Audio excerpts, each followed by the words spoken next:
I am of the opinion that each election cycle has its own unique character. And I think that there are times when the popularity of a particular individual trumps zoning arrangement. But what are your thoughts? No, not in maybe before now. But in Nigeria of today, there's always that arrangement as an undercurrent. Whether you like it or not, all of these issues that zone are raised, should we jettison the zoning arrangement, in Nigerian politics, it has come to stay because people feel it gives them a sense of belonging. And even now, as we speak, for the presidency, they are even talking about not just having the North and South, the pendulum swing between the North and South, that it should go around among the six geopolitical zone. So that this idea of North and South, what you're going to have is that the Northern majority and the Southern majority will always take it. So for the governorship also, in the same vein, he also said something. There are credible candidates in every zone. So it is for that zone whose turn it is. Because whether you like it or not, the idea, the political office in Nigeria is like that of a tenured monarch. And so, the same way we look for kingship, it is this ruling house, it is that ruling house, it is this family. That's basically what is happening in politics today. And so, whether we like it or not, at the end of the day, what you have is this idea of if any candidate from the South, apart from the current governor, wins it, the fear is that he is going to insist that he will do second term. And so that would mean extra term for the South to the detriment of the, what do you call it, the Central that is hoping to clinch it after this. And I understand that perfectly, but it also boils to the fact that it has to matter that those people in those constituencies really are benefiting from governance because someone from from their place became governor. Let me give you an instance. There's this, everybody in this constituency can never benefit. There's always this a few persons. The political elite. Yes, the political elite who consistently benefit, contract, and there may be a few roads here and there, and then jobs for some people from, those areas. And then, at the end of the day, the perception is that everybody has benefited. Once election is around the corner, during an election like this, the next thing you hear is, oh, look, the people, we the people. And then you begin to ask yourself, how did they even come about this we the people from the South, we the people from the North, we the people from... And then once it gains momentum, it's almost as if everybody is saying the same thing. But like they say, the biography, the history of this world is but the biography of great men. Just a few persons. So it's a few persons from these zones that consistently, trump this idea and rings the bell. They have the voices, and then it's like almost everybody is speaking. Indeed. So until the people, the bulk of the voters, are educated enough to understand that, look, even though you are from our zone, but really you are not better than this other candidate, and then we leave those primordial ideas of voting, we'll continue to have this kind of arrangement. So we can then basically say that zoning has favored the political elites and not basically about the poor. Because I remember a story where Governor Soludo was passionately begging India and Anambra not to break the long-standing zoning formula in the states. For them, politicians can use anything to appeal to anybody. And so, when it favors them, they talk about zoning. When it doesn't favor, they talk about merit.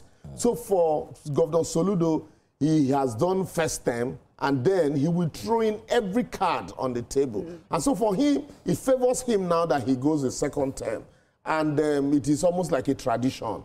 Please don't break this zoning arrangement. Let me just, whether you like me or not, let me just finish the turn of the South so that the next person that will come from the Central. Indeed. So once you do that, then we will say the South had taken their own 8 years. And because also, if you look at from 1999, it has always been this Central, then North. And so that's why it was like, okay, now let's go back to the South so that we would also have our own fair share. Sorry, it was the South, Central, and the North never had a bite. And that was why Soludo started that, movement to the North, because he had a preferred candidate. But who was not appealable to the powers that be at that time. And they felt, look, okay, even if it's going to go to the north, let's get a neutral person. Let us turn our attention quickly now to how this election has fared thus far. We're looking at the IRF portal now, and the updated figure is about 98.58%.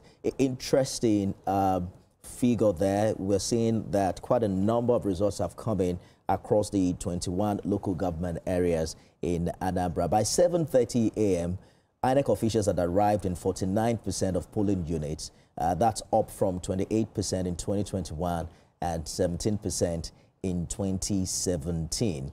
By 9:30 a.m., 85% of polling units had commenced accreditation and voting, which no doubt is an improvement across all senatorial districts, especially in Anambra Central, where 87% was recorded in that regard. What do you make of INEC logistics?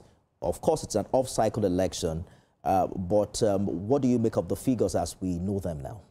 Yeah, it's when you look at the current figures and compare with the past figure, you will say, certainly you see there's improvement in terms of arrival of materials. Even, you remember in the last election, INEC created what they called rack centers.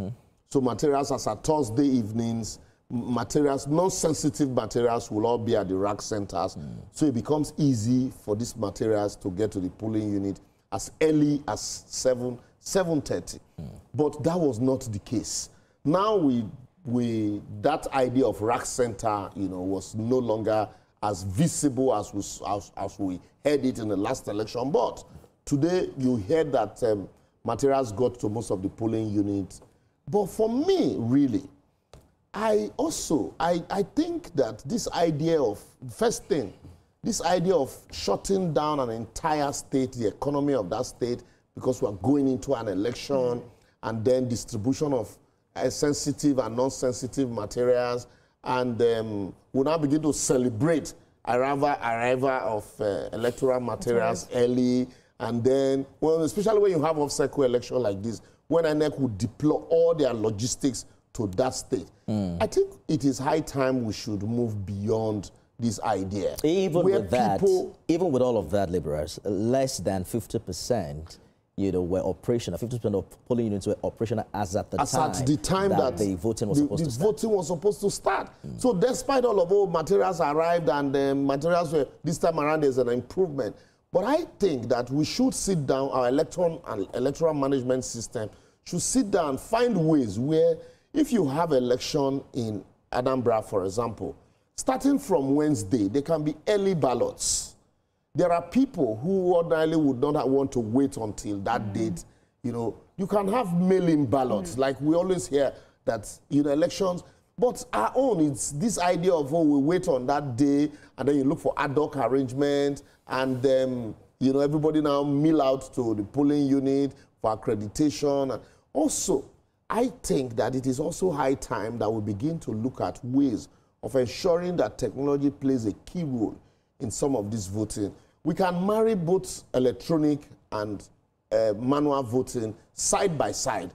So at the end of the day, now we're talking about IRF, we are uploading results. What stops us from even using those processes? To collate. To even, no, we are looking at, the problem is, because of the Electoral Act, the provisions of the Electoral Act, that collation is, one IRF, then manually, and then results that are handed over to, security officers at the polling unit. But I'm talking about voting itself. So if you're using a IRF to collate, if you're also using that same processes to vote, the same way you're using the technology to do accreditation, it becomes easy for collation, because the device would do the collation itself instead of you having to still carry all of this. You think Nigerians will buy that idea?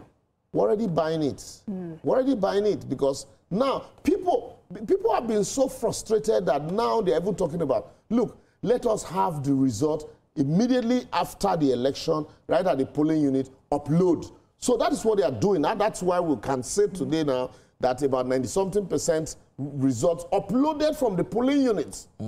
So when you upload results from the polling unit, you can as well, and you've used the device to also do accreditation, Because before, even the Electoral Act also have recognized the fact now that there is no more manual accreditation. So the number, when you're talking about overvoting, you're talking about the number of accredited voters against the number of actual voters. Unlike before, the rule was that the number of registered voters against the number of actual voters. But now it is the number of accredited voters. So if you're using the same device to do accreditation, why can't we use, for some persons, use that same device to start early voting? And so that way, this idea of waiting for everybody to come on that day of election, and then by now, results would have been out. We'll be waiting for results, because on the day of election itself, the process will not be this cumbersome, where everybody, you know, there's some interiors, before the materials will eventually arrive in these places, the people are tired and frustrated. Let's bring it some update in very quickly. The Deputy Inspector General of Police in charge of the Anambra State Governorship election, Ben Okolo, says the conduct of the election has been peaceful in the